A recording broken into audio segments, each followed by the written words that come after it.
The rise and fall of Norwegian Air Shuttle's long-haul arms can be summed up in 3 words: impressive, expansive, misjudged. Norwegian's long-haul ambitions died during the COVID pandemic. Now, a Norwegian stablemate aims to recapture the waves that Norwegian once did in the low-cost, long-haul market. Norse has many new ideas, many differences between it and Norwegian, and a new world to operate in. But can they make it work where others have failed?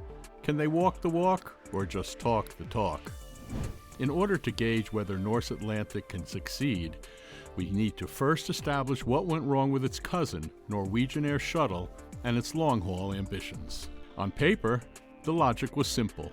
Take the short-haul business model, put it on a 787, and send it to New York.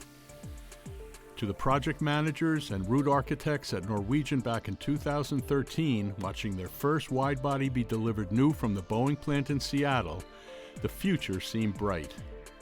The world was now on an economic high, and travel demand was beginning to recover after the 2008 financial crash, and Norwegian poised itself to capture that pent-up demand before the bigger airlines it aimed to compete with could. Offering flights from across Western Europe to many cities in the United States, as well as South Africa and Southeast Asia, for as little as $240 one way.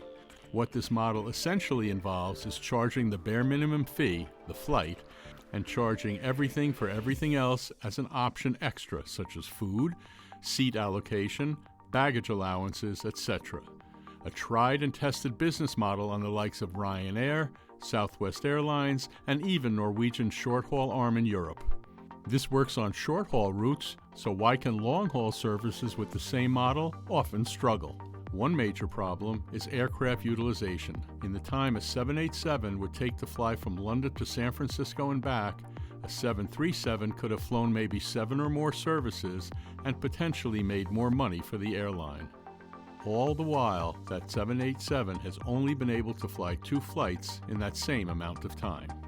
This is true of every airline that flies both long and short-haul services. However, the more established carriers, such as British Airways, United, Delta, and American Airlines, as well as Singapore Airlines and LATAM, all the other airlines that Norwegian was competing with in the long-haul market, all had more to offer. One definitive difference between long and short-haul flights is the distance and duration. When flying from Oslo to Bergen, a journey of 45 minutes, passengers are not as fussed about comfort or amenities, as any discomfort is only short-lived, and a short price to pay in return for arriving where they need to be. On a long-haul flight, however, passengers may be well more inclined to choose some amenities that can help them endure a long-distance journey a little bit better. And the passenger may decide that standard service for Air France was better than the best service that Norwegian could offer, so may be willing to pay more for better service. On top of the service factor, there's the question of origin. Our Air France passenger may live in Toulouse, a city that Norwegian doesn't serve in either a short or long-haul capacity. While not impossible, it's unlikely that our passenger would book 2 different flights with 2 different airlines when they could do it quickly and simply through just one airline. Extensive as Norwegian's combined network was, they never integrated their network to allow for connecting itineraries as Air France, British Airways, or United Airlines did. This therefore completely alienated a large passenger market from the start. One major shortcoming of Norwegian's long-haul operations was that it rarely actually stimulated demand, rather only trying to take demand from established carriers with established customer bases and many more years of getting it right than wrong. With few exceptions, the Norwegian long-haul network had immense and fierce competition, a limited customer base, no code-share agreements or other connecting itinerary options, a product that failed to stand up to others on the same routes, and little brand prominence. Going up against established carriers, armed with fewer options and comforts as them, was arguably a recipe for disaster.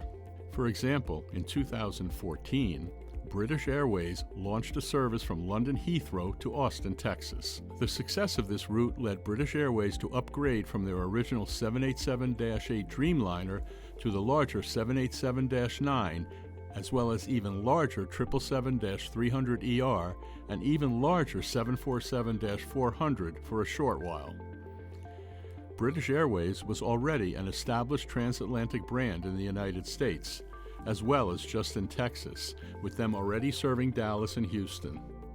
In April 2018, Norwegian Flight 7181 touched down in Austin from London Gatwick, breaking British Airways' 4-year monopoly on the route. Texas was not a market that Norwegian had previously entered, so was very unknown. They offered a worse cabin product, no code share or connecting flights. In light of this, British Airways prices were lowered to remain competitive, and Norwegian suffered. This is what's meant by not stimulating demand. Had this route or any other route they operated not had competition, Norwegian would have been the only airline serving this market and could therefore have the space to establish themselves. Combine this with their low fares, they may have attracted travelers who would have otherwise not considered a trip to that specific destination, thereby stimulating demand growth. This is what they did with their operations in and out of Stewart and Albany airports and Providence Airport in New York State and Rhode Island, respectively. In these markets, they were the only transatlantic service, and taking advantage of their monopoly and cheap airport costs, the figures from Albany rose from 275,000 annual passengers up to 448,000 from 2016 to 2017. These statistics are largely replicated across Stewart and Providence airports in this time period as well, thereby stimulating demand. There were also a number of other issues outside Norwegian's control, such as the groundings of the Boeing 737 MAX and the Rolls-Royce Trent 1000 issues on the Boeing 787, as well as the pandemic. These issues were major contributors to Norwegian's downfall to the extent it was labeled as the world's unluckiest airline. Fortunately, these issues are ones that Norse Atlantic Airways will not have to deal with. So is Norse Atlantic similar to Norwegian? How does it differ? And what challenges does it face moving forward? Norse Atlantic Airways is broadly similar to Norwegian in that they also aim to provide cheap long-haul flights connecting Europe and North America. The low-cost model is being brought forward, with the price of the flight being the only compulsory fare a passenger needs to pay aboard the flight. The rest is optional. But beyond here, the two airlines begin to split somewhat. In the beginning, Norse Atlantic made it clear that they wished to expand less aggressively than Norwegian, electing for a modest fleet of 15 used Boeing 787-8s and 9s, spread thinly across 4 European bases: Oslo Gardermoen, London Gatwick, Paris Charles de Gaulle, and interestingly, the new Berlin Brandenburg Airport, as opposed to Norwegian's 37. The last example, Berlin, is especially interesting as it is a city that has been largely neglected by transatlantic services. Berlin has only one transatlantic route served by United Airlines once a day with a Boeing 767-300. This shows that Norse sees potential in a new, underserved market which has the potential to stimulate demand and build a name for itself. Presently, though, Norse is still at a disadvantage to United Airlines as they don't have any code share or onward services at either end of the route like United does. This, however, is no guarantee of failure. The whole point of demand stimulation is that you create demand where there previously wasn't any. Therefore, Norse's business strategy may well bring them success. A major way Norse and Norwegian differ is in their timing and circumstances. Concerning the Boeing 787, the Trent 1000 issues that plagued the type saw many Dreamliners laid up on the ground without engines, not making money. This damaged older, more established airlines such as ANA, Virgin Atlantic, and British Airways, who were also affected, but this crippled Norwegian as their entire long-haul fleet relied on 787s with Rolls-Royce engines. Where the aforementioned airlines could adjust their schedules or supplement routes with different aircraft to accommodate for the inconvenience, Norwegian had to enter expensive lease agreements with airlines such as Wamos and Highfly to wet lease aircraft, hire the plane and flight crew, which came with its own problems in itself. Because this A, wasn't an in-house job, it was with the larger carriers, B, didn't completely patch up their lost capacity, and C, didn't pay for itself through ticket sales. Norwegian suffered. With the Trent 1000 issues now a thing of the past, Norse Atlantic Airways simply doesn't have to deal with this issue.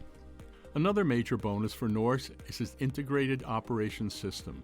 The airline loudly boasted about its use of Microsoft Dynamics. This allows the airline to see how they are operating, keep internal communications clear and simple, and generally keeps their operations less confusing to its employees and customers. This helps to allow them to make minor adjustments in real time and to help plan for the future with the data they can accumulate.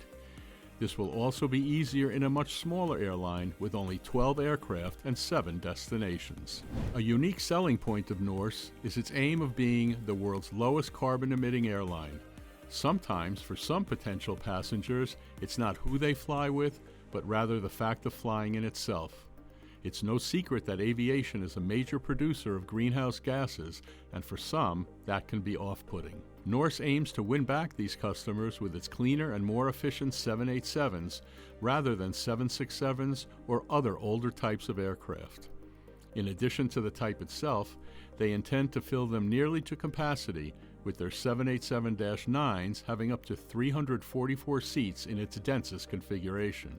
In doing this, they aim to reduce the average carbon emissions per passenger mile lower than the competition by simply spreading it out over more passengers. One place where Norse and Norwegian's path do cross is with the use of expensive airports, such as Los Angeles International and New York's JFK, a practice which will undoubtedly drive ticket prices up as they have to pay more to land there. In this case, though, Norse has little choice in the matter, as many smaller airports around the New York area aren't capable of handling a 787 in the same way that they could handle Norwegian 737s, and the same goes for the Los Angeles area.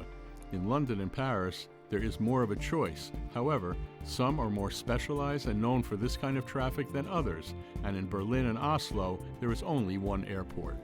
One major problem that Norse is facing, that every new airline has to face, is the issue of brand prominence and recognition. When a company is brand new, no one knows it. They don't know what they do, what they look like, how they operate, and therefore alien to the customer at first. They are unfamiliar.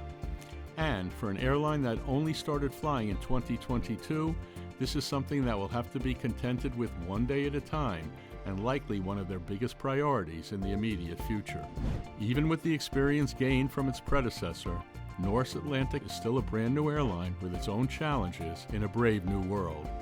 Norse has every opportunity to make this chance work for it and disrupt air travel in the way it wants to. It's so far shown caution and moderation, and are willing to learn from this. Do you see a bright future for Norse Atlantic Airways?